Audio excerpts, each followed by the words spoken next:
परिचय। रोहन और रीमा बगीचे में खेल रहे हैं। वे सी सॉ झूले पर झूल रहे हैं।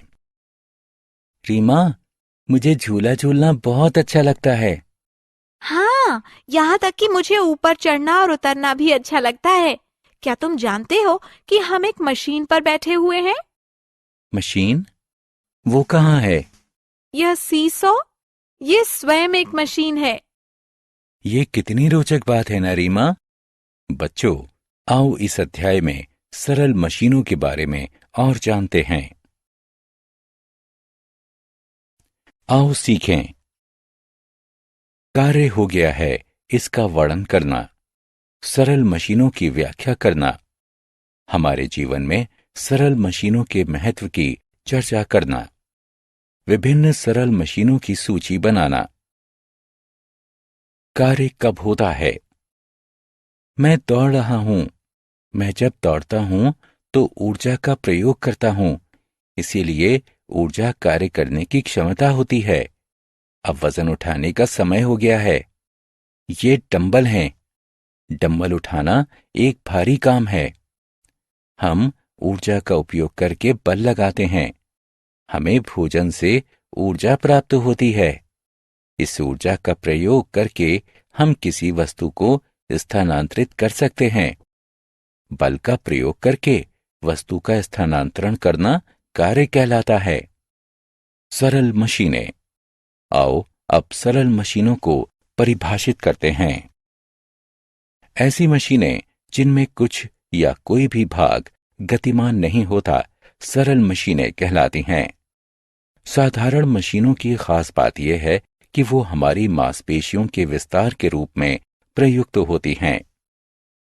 सरल मशीनें 6 प्रकार की होती हैं। ये नत समतल यानी झुका हुआ समतल, पहिया एवं धुरी, घिरनी, उत्तोलक, पच्चर या पेंच हैं। अब हम प्रत्येक मशीन के बारे में विस्तार से जानेंगे।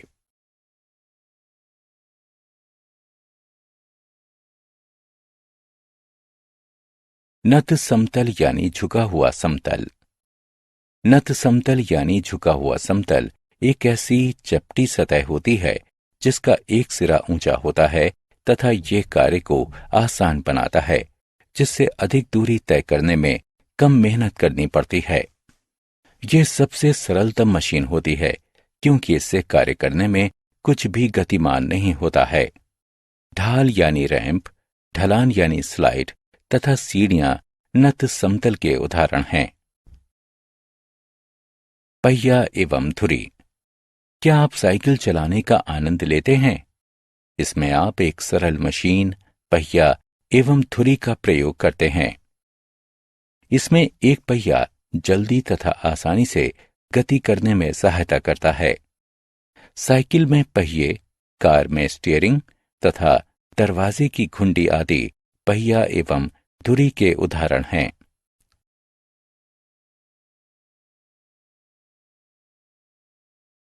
घिरनी। इस लड़के को देखो, वो कुएं से पानी निकाल रहा है, लेकिन वो बाल्टी खींचने में असमर्थ है। अब वो घिरनी की सहायता से पानी की बाल्टी खींच रहा है। भार उठाने के लिए एक घिरनी में एक पहिए तथा एक रस्से का प्रयोग होता है, क्योंकि ये वस्तुओं को खींचने में प्रयुक्त होती हैं, अतः इसे घिरनी यानी पुली कहा जाता है। क्रेन, झंडे का खंबा यानी फ्लैग पोल तथा मिनी ब्लाइंड इसके उदाहरण हैं। उत्तोलक। क्या आप जानते हैं कि जमीन पर एक सी सॉ कैसे कार्य करता है?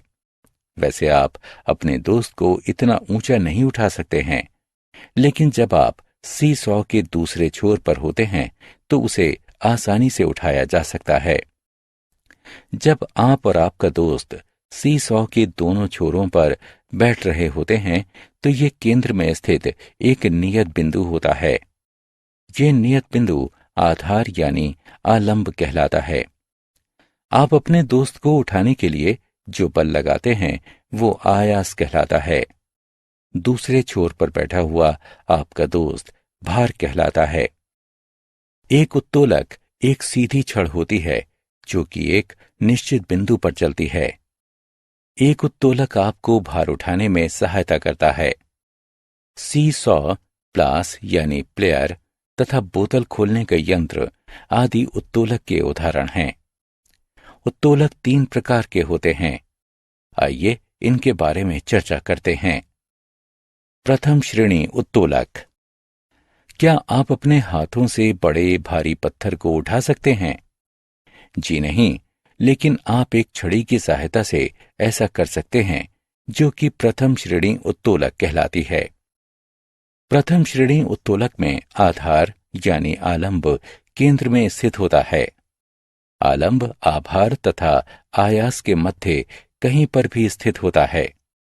बर्मा यानी लौहदंड तथा कैंची प्रथम श्रेणी उत्तोलक के उदाहरण हैं। कैंची में आलंब केंद्र में स्थित होता है। यह स्थिर होता है। इसमें आयास पीछे से लगाया जाता है तथा भार सामने से लगाया जाता है। द्वितीय श्रेणी उत्तोलक। ऐसा प्रतीत होता है कि ये बच्चे एक पहिए वाली ठेला गाड़ी की सवारी का आनंद ले रहे हैं। उनके पिता उनको ले जाने के लिए द्वितीय श्रेणी उत्तोलक का प्रयोग कर रहे हैं। द्वितीय श्रेणी उत्तोलक में आयास एक तरफ तथा आलंब दूसरी तरफ होता है एवं भार मध्य में होता है। एक पहिए वाली ठेला गाड़ी, सरौता यानी अखरोट तोड़ने वाला यंत्र तथा बोतल खोलने वाला यंत्र द्वितीय श्रेणी उत्तोलक के उदाहरण हैं। तृतीय श्रेणी उत्तोलक। अनेक लोग मछली पकड़ने का आनंद लेते हैं। इस कार्य के लिए वे एक मछली पकड़ने वाली डंडी का प्रयोग करते हैं, जो कि एक तृतीय श्रेणी उत्तोलक होता है। मछली पकड़ने वाली डंडी में आयास मध्य में होता है। एक तरफ भार होता है और दूसरी तरफ आलंब होता है। इस प्रकार का उत्तोलक तृतीय श्रेणी उत्तोलक कहलाता है। भुजा, मछली पकड़ने वाली डंडी, झाड़ू, स्टेपलर आदि तृतीय श्रेणी उत्तोलक के उदाहरण हैं। पेंच। पेंच भी एक सरल मशीन है। ये कील की तरह दिखाई देता है। एक पेंच एक छड़ के चारों तरफ लिपटा हुआ नत समतल होता है। पेंच को मोड़ने के लिए कम बल का प्रयोग करना पड़ता है, क्योंकि एक पेंच अधिक दूरी तय करता है। काग निकालने का पेंच तथा एक जार का ढक्कन एक पेंच के उदाहरण हैं। हम जानते हैं कि एक कील आसानी से बाहर निकल आती है, जबकि पेंच नहीं निकलता है। हम दीवार पर पेंच को लगाकर उस पर भार टांग सकते हैं। हम पेंचों की सहायता से जार को कस के बंद कर सकते हैं। जैक में लगे हुए पेंच की सहायता से कार को ऊपर उठाया जाता है। एक साधारण पेंच कार को उठा सकता है। इस कारण से ही ये सरल मशीन कहलाया गया है। पच्चर। एक पच्चर में 2 नत समतल होते हैं, जो कि किसी वस्तु को उठाने या उसे तोड़ने के लिए परस्पर प्रयोग किए जाते हैं। चाकू, कुल्हाड़ी का सिरा, पेंचकश, छेनी आदि कुछ पच्चरों के उदाहरण हैं। कॉलम क का कॉलम ख से मिलान करें।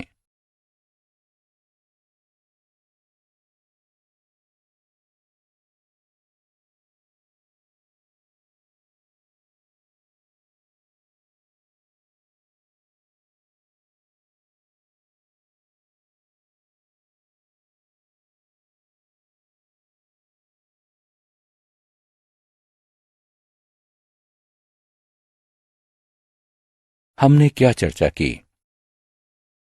बल का प्रयोग करके वस्तु का स्थानांतरण करना कार्य कहलाता है। किसी भारी वस्तु को उठाना कठिन कार्य होता है। ऐसी मशीनें जिनमें कुछ या कोई भी भाग गतिमान नहीं होता है, सरल मशीनें कहलाती हैं। सरल मशीनें 6 प्रकार की होती हैं। ये नत समतल, पहिया एवं धुरी, घिरनी, उत्तोलक, पच्चर तथा पेंच हैं। नत समतल यानी झुका हुआ समतल एक ऐसी चपटी सतह होती है जिसका एक सिरा ऊंचा होता है। ये कार्य को आसान बनाता है। पहिया एवं धुरी में एक पहिया जल्दी तथा आसानी से गति करने में सहायता करता है। भार उठाने के लिए एक घिरनी में एक पहिए तथा एक रस्से का प्रयोग होता है। एक उत्तोलक एक सीधी छड़ होती है जो कि एक निश्चित बिंदु पर चलती है। एक उत्तोलक आपको भार उठाने में सहायता करता है। प्रथम श्रेणी उत्तोलक में आधार यानी आलंब केंद्र में स्थित होता है।